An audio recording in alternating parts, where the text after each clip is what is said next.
కొన్నేళ్లుగా కలలో తప్ప కానరానిది ఖచ్చితమైన నిజమై కళ్ళెదుటే కనపడేసరికి కలయా నిజమా అని కన్ఫర్మ్ చేసుకోవడానికి కాసేపు పట్టింది. ప్రతిసారి ఫెయిల్ అనే అక్షరాలు చూసి చూసి కన్నీళ్లు కార్చే అలవాటైపోయిన కళ్ళకి ఈసారి 3 గ్రూపులకి పాస్ పాస్ పాస్ అని పలుసార్లు కనపడడంతో నిండా నీళ్లు నింపుకుని రెప్పవేయడం కూడా మర్చిపోయి అలాగే చూస్తూ ఉండిపోయాయి. కళ్ళలో నిండిన ఆనందం గొంతు చించుకుని బయటకొచ్చి మాటలు రాక గావు కేక పెట్టింది. వెర్రిదానిలా పిచ్చి కేకలు పెడుతున్న అమ్మను చూసి ఏమైందో అర్థం కాక మా అభిబాబు గాబరాగా వచ్చి నన్ను గట్టిగా హత్తుకుంటే ఆ స్పర్శకు నేను సోయలోకొచ్చి తిరిగి తనని హత్తుకుని అమ్మ సాధించేసిందిరా, అమ్మ కంపెనీ సెక్రటరీ అయిపోయింది నాను అని ఆ పసివాడికి ఏమీ అర్థం కాకపోయినా అమ్మకి ఇంతటి ఆనందం ఇవ్వడంలో పెద్ద పాత్ర పోషించిన మా చిన్న బాబుతో మొదటిగా నా విజయాన్ని పంచుకుంటూ తెగ సంబరపడిపోయాను. ఆ క్షణం నా ఆనందాన్ని పంచుకోవడానికి అమ్మా నాన్నలు మిగతా కుటుంబ సభ్యులు ఎవ్వరూ నా ఎదుట లేరనే చిన్న వెలితి ఉన్నప్పటికీ ఏమో ఎన్నేళ్ల నుంచో వెయిట్ చేయించిన ఈ విజయం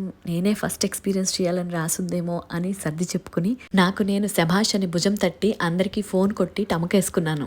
పాస్ అయిపోయానని పొలోమని అందరికీ నేను డప్పు కొట్టుకుంటూ ఉంటే అవతల వైపు నుండి అంతకన్నే గట్టిగా మరో దండోరా నా ఫోన్ వాట్సాప్ మెసేజ్ల్లో ఆగకుండా మోగుతుంది.